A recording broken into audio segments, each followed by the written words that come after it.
Antena. Ej ljudi, znam da u vrijeme ove izolacije najviše nam svima fali neko druženje, pa i jedno pivce za živce koje voliš popiti sa svojom omiljenom osobom i onda Antena Zagreb i Pan vam ne daju samo jedno pivo nego cijelu gajbu.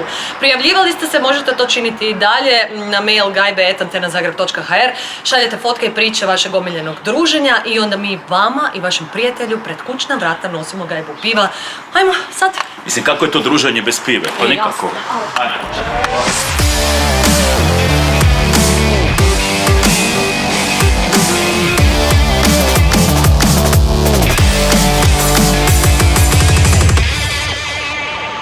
Idemo sada u kiruršku salu. Jedna za Veroniku, jedna za prijateljicu. Opa! Isuse, što će se cura na to odmariti. Tamiće, možeš? Mogu.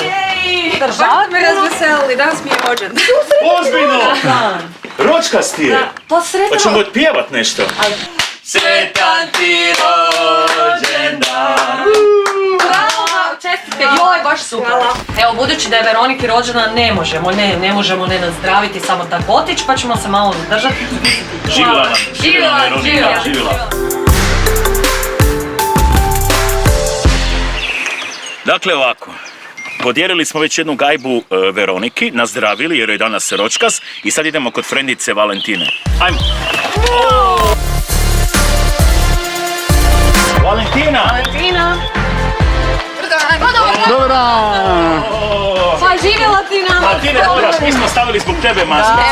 Ne moramo. Evo ovako, ovo tu ti šalje tvoja prijateljica draga Veronika. Imaš sreću zapravo kad je situacija ovakva kakva je, bi se Saša i ja skrpali i popili već sigurno jedno s tobom. Je, šteta, da. Ali doći i ta vremena pa se pozivamo čim će biti bolje da dođemo. Tak je. Eto, frendici srećan Da. ročkas baš. Evo ga, super. Hvala. Stvari koje voliš.